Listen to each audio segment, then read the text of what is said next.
नमः शिवाय।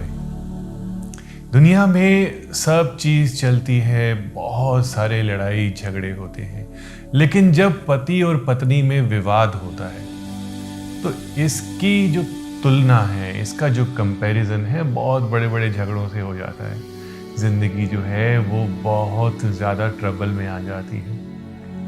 अक्सर 30 से 40% जगह पे जहाँ पे भी मैं विजिट करता हूँ, मुझे यही सुनने को मिलता है कि बिल्कुल नहीं बनती है, विचार नहीं मिलते हैं, लड़ाई झगड़ा होता है, कुछ ना कुछ ट्रबल रहती है। जब आप लोग कंपैटिबल हैं, जब आप लोग एक दूसरे के साथ रह रहे हैं और एक बंधन में बंधे हुए हैं, जो कि पवित्र बंधन होता है, जो कि हमारे दिल से निकलता है, तो क्यों खुश नहीं रहते हैं? आप देना सीखिए।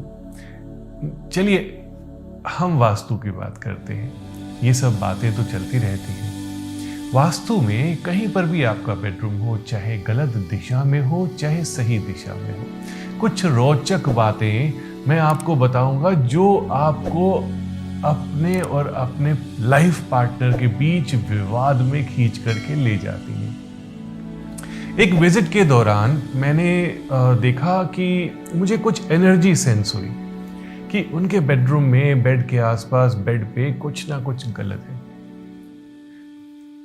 क्या हो सकता है? बहुत ही मामूली बात थी, लेकिन बहुत असर करने वाली बात थी, क्योंकि मैंने वो क्लियर करवाया और उस दिन के बाद काफी हद तक लड़ाई झगड़े बंद हो गए। मैंने देखा कि बेड के गद्दे के नीचे पुरानी थैलियां, पुराने कैरी बैग्स और बहुत सारे पुरानी दवाई की पर्चियां जो डॉक्टर्स लिखते हैं, और बहुत सारे हिसाब किताब जो आपके घर के होते हैं, वो गद्दे के नीचे थे।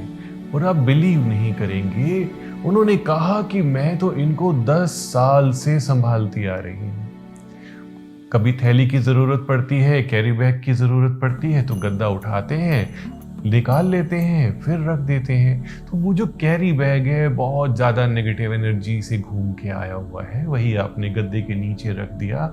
और कहाँ से कौन कौन सा सामान कोई आपको गिफ्ट दे के गया, वो भी आपने उसका रैपर, जो गिफ्ट रैपर होता है, वो भी संभाल के रख दिया कि कभी हम गिफ्ट देंगे तो वो काम आ जाएगा। पैसा बचाना बहुत ज़रूरी है, लेकिन इस हद तक पैसा नहीं बचाइए कि आपकी ज़िंदगी पर उसकी छाया आने पड़े। तो आप अपनी ज़िंदगी को लाइट रखिए। बेड के गद्दे के नीचे कुछ नहीं होना चाहिए, कुछ नहीं तो कुछ भी नहीं होना चाहिए। आपकी ज़िंदगी बहुत आसान हो जाएगी। दूसरा जो पॉइंट मैंने देखा कि मुझे थोड़ा जो महसूस होता है, जो नेगेटिव एनर्जीज महसूस होती है, मैंने पूछा कि बेड पर क्या आप अपने बालों को बनाते हैं, क्या कंघी करते हैं? कई जगह पर फ्लैट्स बहुत छोटे होते हैं, ड्रेसर नहीं बन पाता है। कई जगह पर आराम की वजह से आप बेड पर ही बैठ कर के लंबे बालों को कंघी करते रहते हैं। तो ऐसा आपने नहीं करना।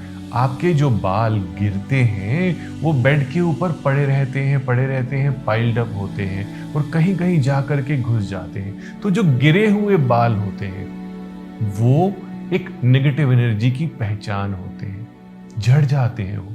तो ऐसे जो इंस्टेंस होते हैं आपको बिल्कुल भी नहीं करने हैं अपने बेडरूम में। पति पत्नी का जो विवाद है वो सॉल्व हो जाएगा। एक उपाय भी बताने जा रहा हूं, लेकिन उपाय से पहले कहूंगा कि मैं तो लाइव डिफेक्ट्स आपको दिखाता हूं। अप्रॉक्सीमेटली 14 एपिसोड्स आ रहा हूं मैं के हमने किए हैं।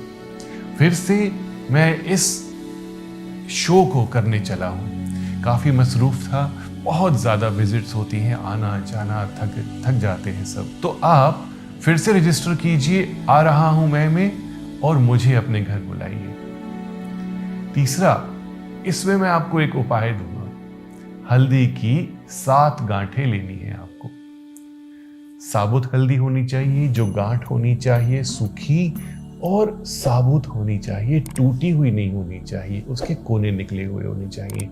सातों को एक बंडल बना लीजिए, मौली से बांधिए और रोली से तिलक कीजिए और माँ शक्ति से प्रार्थना कीजिए कि आपके परिवार में जो आपकी जोड़ी है उसमें सुख और समृद्धि रहे और आपसी तालमेल रहे, और वो माँ के सम्मुख रख दीजिए, घर में या बाहर के मंदिर में, कहीं पर भी श्रद्धा से रखिए।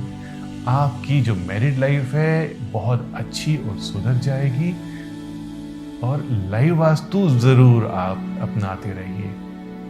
ओम नमः शिवाय।